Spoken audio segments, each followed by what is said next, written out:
Indian ഓഹരി വിപണി അതായത് നിഫ്റ്റി 50-യും BSE സെൻസെക്സും പോലുള്ള പ്രധാന ഇൻഡെക്സുകൾ നോക്കിയാൽ കാണാം നമ്മുടെ രാജ്യത്തെ സാമ്പത്തിക സാഹചര്യങ്ങളും ആഗോള വിപണികളിലെ നീക്കങ്ങളും എല്ലാം കൂടി ചേർന്നൊരു സങ്കീർണമായ അവസ്ഥയാണ് പലപ്പോഴും. 2026 മാർച്ച് ആദ്യത്തോടെ നിക്ഷേപകർ ഈ ഇൻഡെക്സുകളിലെ ഓരോ നീക്കവും സൂക്ഷ്മമായി ശ്രദ്ധിക്കുകയാണ്. എല്ലാ ദിവസവും വിപണിയിലുണ്ടാവുന്ന ഈ കയറ്റിറക്കങ്ങൾക്കും ചിലപ്പോൾ മാർക്കറ്റ് താഴേക്ക് പോകുന്നതിനും പിന്നിലെ കാരണങ്ങൾ എന്താണെന്ന് അറിയാനാണ് അവർ ശ്രമിക്കുന്നത്. വിപണിയിലെ പൊതുവായ മനോഭാവം അളക്കുന്ന ഒരു പ്രധാന സൂചികയാണ് ഇന്ത്യ വിക്സ്. മാർക്കറ്റിൽ എത്രത്തോളം ചാഞ്ചാട്ടമുണ്ടാകാൻ സാധ്യതയുണ്ടെന്ന് ഇത് കൃത്യമായി കാണിച്ചുതരും.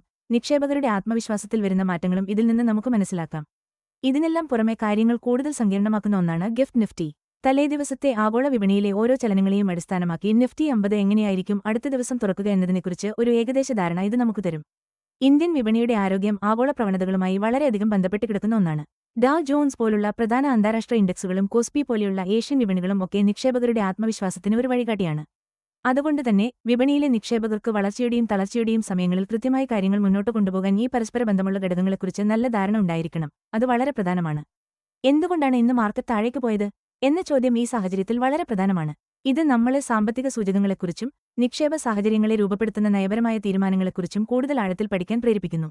ഈ വിശകലനത്തിലൂടെ നമ്മൾ ഈ സ്വാധീനങ്ങളെക്കുറിച്ച് വിശദമായി പരിശോധിക്കാൻ ശ്രമിക്കുകയാണ്. നിലവിലെ വിപണി സാഹചര്യങ്ങളെ നയിക്കുന്ന ശക്തികളെക്കുറിച്ച് ഒരു വ്യക്തത തരികയും ഈ പ്രധാനപ്പെട്ട സാമ്പത്തിക സൂചകങ്ങളിൽ നിന്നുള്ള സിഗ്നലുകളെ നിക്ഷേപകർക്ക് എങ്ങനെ മനസ്സിലാക്കാം എന്നതിനെക്കുറിച്ച് ഒരു കാഴ്ചപ്പാട് നൽകുകയുമാണ് ഇതിലൂടെ ലക്ഷ്യമിടുന്നത്. ഇന്ത്യൻ ഓഹരി വിപണിയുടെ പ്രകടനത്തെ കാണിക്കുന്ന പ്രധാന സൂചികകളാണ് നിഫ്റ്റി 50-യും BSE സെൻസെക്സും. ദേശീയ ഓഹരി വിപണിയിലും NSE, ബോംബെ ഓഹരി വിപണിയിലും BSE ലിസ്റ്റ് ചെയ്തിട്ടുള്ള ഏറ്റവും വലിയ എളുപ്പത്തിൽ വിൽക്കാവുന്ന ലിക്വിഡ് ഇന്ത്യൻ കമ്പനികളിൽ തിരഞ്ഞെടുത്തവയാണ് ഓരോന്നിലും ഉൾപ്പെടുന്നത്. വ്യത്യസ്ത മേഖലകളിൽ നിന്നുള്ള 50 കമ്പനികളെ പ്രതിനിധീകരിക്കുന്ന നിഫ്റ്റി 50 പരിപാലിക്കുന്നത് NSE ഇൻഡിസസ് ലിമിറ്റഡാണ്. അതുപോലെ സാമ്പത്തികമായി മികച്ച നിലയിലുള്ള 30 കമ്പനികളുടെ പ്രകടനമാണ് BSE സെൻസെക്സ് നിരീക്ഷിക്കുന്നത്. ഇവ ഇന്ത്യയുടെ മൊത്തത്തിലുള്ള സാമ്പത്തിക ആരോഗ്യത്തെയും കമ്പനികളുടെ പ്രവർത്തനത്തെയും കുറിച്ച് ഒരു നേർക്കാഴ്ച നൽകുന്ന വളരെ പ്രധാനപ്പെട്ട സൂചകങ്ങളാണ്. ഇവയുടെ മുന്നേറ്റങ്ങളെ പല ഘടകങ്ങളും സ്വാധീനിക്കുന്നുണ്ട്.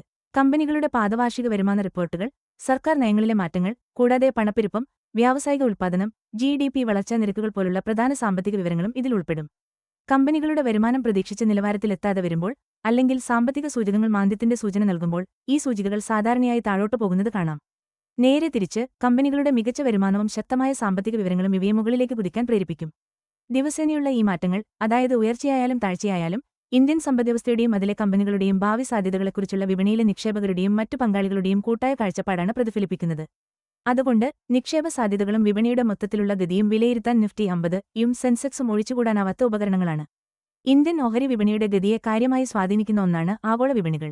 അമേരിക്കയിലെ ഡൗ ജോൺസ് ഇൻഡസ്ട്രിയൽ ആവറേജ്, ദക്ഷിണ കൊറിയയിലെ കോസ്പി സൂചിക പോലുള്ള പ്രധാന ആഗോള ബെഞ്ച്മാർക്കുകൾ ലോകമെമ്പാടുമുള്ള ട്രേഡിംഗ് സെഷനുകൾക്ക് ദിശാബോധം നൽകാറുണ്ട്. ഈ വലിയ സമ്പദ്വ്യവസ്ഥകളിൽ നിന്നുള്ള വാർത്തകളും സാമ്പത്തിക വിവരങ്ങളും, അതായത് US ഫെഡറൽ റിസർവിന്റെ പലിശ നിരക്ക് തീരുമാനങ്ങളോ അന്താരാഷ്ട്ര വ്യാപാരത്തെ ബാധിക്കുന്ന രാഷ്ട്രീയ സംഭവവികാസങ്ങളോ ഒക്കെ പലപ്പോഴും ഇന്ത്യയിലേക്കും വ്യാപിക്കുന്ന ഒരു അലയൊലിക്ക് കാരണമാകാറുണ്ട്. ഇങ്ങനെയുള്ള രാത്രികാല ആഗോള സൂചനകൾ നിരീക്ഷിക്കാൻ സഹായിക്കുന്ന ഒരു പ്രധാന ഉപകരണമാണ് ഗിഫ്റ്റ് നിഫ്റ്റി. ഇന്ത്യയിലെ ഗുജറാത്തിലുള്ള NSE ഇന്റർനാഷണൽ എക്സ്ചേഞ്ചിൽ NSEIX നിന്നാണ് ഗിഫ്റ്റ് നിഫ്റ്റി പ്രവർത്തിക്കുന്നത്. ഇത് നിഫ്റ്റി 50-യുടെ വില മാറ്റങ്ങളെയാണ് പ്രതിഫലിപ്പിക്കുന്നത്. ദിവസവും ഏകദേശം 21 മണിക്കൂറോളം ട്രേഡിംഗ് നടക്കുന്നതിനാൽ ഇന്ത്യൻ ആഭ്യന്തര വിപണി, പ്രത്യേകിച്ച് നിഫ്റ്റി 50, അടുത്ത ദിവസം എങ്ങനെ തുറക്കും എന്നതിനെക്കുറിച്ചുള്ള ഒരു പ്രധാന സൂചന ഇത് നൽകുന്നു. പ്രാദേശിക വിപണികൾ ട്രേഡിംഗ് തുടങ്ങുന്നതിന് മുൻപ് തന്നെ ആഗോള വിപണിയിലെ ട്രെൻഡുകൾ ഇത് ഉൾക്കൊള്ളുന്നു. ഈ പരസ്പര ബന്ധം സൂചിപ്പിക്കുന്നത് ആഭ്യന്തര ഘടകങ്ങൾക്ക് പ്രാധാന്യമുണ്ടെങ്കിലും ഒരു ഓഹരി വിപണിയും ഒറ്റപ്പെട്ടല്ല പ്രവർത്തിക്കുന്നത് എന്നാണ്. മൂലധന പ്രവാഹങ്ങളും നിക്ഷേപകരുടെ മനോഭാവവും പലപ്പോഴും ആഗോള സാമ്പത്തിക പ്രവണതകൾക്ക് അനുസരിച്ചാണ് നീങ്ങുന്നത്. അതുകൊണ്ടുതന്നെ ഈ ആഗോള ബെഞ്ച്മാർക്കുകളെയും ഗിഫ്റ്റ് നിഫ്റ്റിയെയും നിരീക്ഷിക്കുന്നത് പ്രാദേശിക വിപണിയുടെ ഗതി മുൻകൂട്ടി കാണാനും ഒരു ദിവസം എന്തുകൊണ്ടാണ് വിപണി താഴോട്ട് പോയത് എന്ന് മനസ്സിലാക്കാനും ആഗ്രഹിക്കുന്ന നിക്ഷേപകർക്ക് ഒഴിച്ചുകൂടാനാവാത്ത ഒരു കാര്യമാണ്. ഇന്ത്യ വിക്സ്, അതായത് ഇന്ത്യ വോളാറ്റിലിറ്റി ഇൻഡെക്സ്, നമ്മുടെ ഓഹരി വിപണിയിലെ വികാരങ്ങളും ഭാവിയിലുണ്ടാകാൻ സാധ്യതയുള്ള ചാഞ്ചാട്ടങ്ങളും അളക്കാൻ ഉപയോഗിക്കുന്ന ഒരു പ്രധാന സൂചകമാണ്. സാധാരണയായി ഇതിനെ ഫിയർ ഗേജ് അഥവാ ഭയത്തിന്റെ അളവുകോൽ എന്നാണ് പറയാറ്. നിഫ്റ്റി 50 ഇൻഡെക്സിലെ ഓപ്ഷൻ വിലകളെ അടിസ്ഥാനമാക്കിയാണ് ഇന്ത്യ വിക്സ് കണക്കാക്കുന്നത്. അടുത്ത 30 ദിവസത്തിനുള്ളിൽ വിപണിയിൽ എത്രത്തോളം ചാഞ്ചാട്ടമുണ്ടാകാൻ സാധ്യതയുണ്ട് എന്നതിനെക്കുറിച്ചുള്ള വിപണിയുടെ പ്രതീക്ഷയാണ് ഇത് കാണിക്കുന്നത്. വിക്സ് ഉയരുകയാണെങ്കിൽ വിപണിയിൽ കൂടുതൽ ചാഞ്ചാട്ടമുണ്ടാകുമെന്നാണ് നമ്മൾ മനസ്സിലാക്കേണ്ടത്. നിക്ഷേപകർക്കിടയിൽ ആശങ്കയും ഭയവും കൂടുന്നതിന്റെ സൂചനയാണിത്. വലിയ വിപണി തകർച്ചകൾക്ക് മുൻപോ അതിനോടൊപ്പമോ ഇത് വരാറുണ്ട്. നേരെ തിരിച്ചാണെങ്കിൽ വിക്സ് കുറയുകയാണെങ്കിൽ വിപണി കൂടുതൽ സ്ഥിരതയുള്ളതും ചാഞ്ചാട്ടം കുറഞ്ഞതുമാണെന്ന് നമുക്ക് കരുതാം. ഇന്ത്യ വിക്സിലെ ഈ മാറ്റങ്ങൾക്ക് പല കാരണങ്ങളുമുണ്ട്. കേന്ദ്ര ബാങ്കിന്റെ പണനയത്തിൽ വരുന്ന മാറ്റങ്ങൾ, വരാനിരിക്കുന്ന ദേശീയ തിരഞ്ഞെടുപ്പുകൾ, പ്രധാനപ്പെട്ട ഭൗമരാഷ്ട്രീയ സംഭവങ്ങൾ, വലിയ കമ്പനികളുടെ പ്രഖ്യാപനങ്ങൾ എന്നിവയെല്ലാം ഇതിനു പിന്നിലുണ്ടാവാം. ഉദാഹരണത്തിന് പണപ്പെരുപ്പത്തെക്കുറിച്ചുള്ള ആശങ്കകൾ, ആഗോള സാമ്പത്തിക മാന്ദ്യം, അല്ലെങ്കിൽ അപ്രതീക്ഷിത നയമാറ്റങ്ങൾ എന്നിവയെല്ലാം വിക്സിനെ പെട്ടെന്നുയർത്താൻ സാധ്യതയുണ്ട്. അതുകൊണ്ട് ഇന്ത്യ വിക്സ് എന്താണെന്ന് മനസ്സിലാക്കുന്നത് നിക്ഷേപകർക്ക് വളരെ പ്രധാനമാണ്. ഇത് വിപണിയിലെ അപകടസാധ്യതകളെക്കുറിച്ച് ഒരു മുൻകൂർ സൂചന നൽകുകയും ഹെഡ്ജിംഗ് പൊസിഷനുകൾ തന്ത്രപരമായി ക്രമീകരിക്കാനും അതീവ ഭയമുള്ള സമയങ്ങളിൽ നല്ല വാങ്ങൽ അവസരങ്ങൾ കണ്ടെത്താനും സഹായിക്കും. വിശാലമായ വിപണി നീക്കങ്ങൾ വിശകലനം ചെയ്യുമ്പോഴും എന്തുകൊണ്ടാണ് ഇന്ന് വിപണി ഇടിയുന്നത് എന്നതിന് പിന്നിലെ യഥാർത്ഥ വികാരം മനസ്സിലാക്കാനും ഈ സൂചിക വളരെ വിലപ്പെട്ട വിവരങ്ങൾ നൽകുന്നു. ഇന്ത്യൻ ഓഹരി വിപണിയിൽ ദിവസേനയും ദീർഘകാലത്തേക്കുമൊക്കെയുണ്ടാകുന്ന ഏറ്റക്കുറച്ചിലുകൾക്ക് പിന്നിൽ പ്രധാനമായിട്ടും കുറെ കാര്യങ്ങളുണ്ട്. റിസർവ് ബാങ്ക് ഓഫ് ഇന്ത്യയൊക്കെ പുറത്തുവിടുന്ന പണപ്പെരുപ്പം, പലിശ നിരക്കുകൾ, തൊഴിൽ വിവരങ്ങൾ പോലെയുള്ള മാക്രോ ഇക്കണോമിക് സൂചികകൾക്ക് ഇതിൽ വലിയ പങ്കുണ്ട്. പണപ്പെരുപ്പം നിയന്ത്രിക്കാനായി സെൻട്രൽ ബാങ്ക് പലിശ നിരക്കുകൾ കൂട്ടുന്ന പോലുള്ള കർശനമായ ഒരു നിലപാടെടുക്കുകയാണെങ്കിൽ ഹോക്കിഷ് സ്റ്റാൻസ് അത് കമ്പനികളുടെ വരുമാനത്തെയും നിക്ഷേപകരുടെ താൽപര്യത്തെയും പ്രതികൂലമായി ബാധിച്ചേക്കാം. കമ്പനികളുടെ വരുമാന റിപ്പോർട്ടുകളും ഏർണിംഗ്സ് റിപ്പോർട്ട്, ഭാവിയിലേക്കുള്ള അവരുടെ കാഴ്ചപ്പാടുകളും ഫോർവേഡ് ലുക്കിംഗ് ഗൈഡൻസ് ഓഹരികളുടെ മൂല്യത്തെ നേരിട്ട് സ്വാധീനിക്കുന്ന കാര്യങ്ങളാണ്. പ്രതീക്ഷിച്ചതിലും മോശം പ്രകടനം പുറത്തെടുക്കുമ്പോൾ പലപ്പോഴും വിൽക്കാനുള്ള സമ്മർദ്ദം വിപണിയിലുണ്ടാകും. പ്രാദേശിക സംഘർഷങ്ങൾ മുതൽ ആഗോള വ്യാപാര തർക്കങ്ങൾ വരെയുള്ള ഭൗമരാഷ്ട്രീയ സംഭവങ്ങൾ വിപണിയിൽ അനിശ്ചിതത്വം നിറയ്ക്കും. ഇത് ഇന്ത്യയെപ്പോലുള്ള വളർന്നുവരുന്ന വിപണികളിൽ നിന്ന് വലിയ തോതിൽ മൂലധനം പുറത്തേക്ക് പോകാൻ കാരണമാകാറുണ്ട്.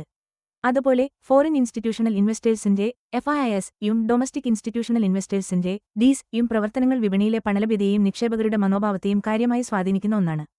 ഫീകൾ വലിയ തോതിൽ ഓഹരികൾ വിട്ടിരിക്കുകയാണെങ്കിൽ അത് സൂചികകളിൽ താഴോട്ടുള്ള ഒരു സമ്മർദ്ദമുണ്ടാക്കും. ഇന്ന് എന്തുകൊണ്ടാണ് മാർക്കറ്റ് ഇടിയുന്നത് എന്ന ചോദ്യത്തിന് ഒരു പ്രധാന കാരണം ഇതായിരിക്കും. അവസാനമായി, ക്രൂഡ് ഓയിൽ ഉൾപ്പെടെയുള്ള ആഗോള ചരക്ക് വിലകൾക്ക് ഇന്ത്യയുടെ ഇറക്കുമതി ബില്ലിലും കമ്പനികളുടെ ലാഭത്തിലും നേരിട്ട് സ്വാധീനമുണ്ട്.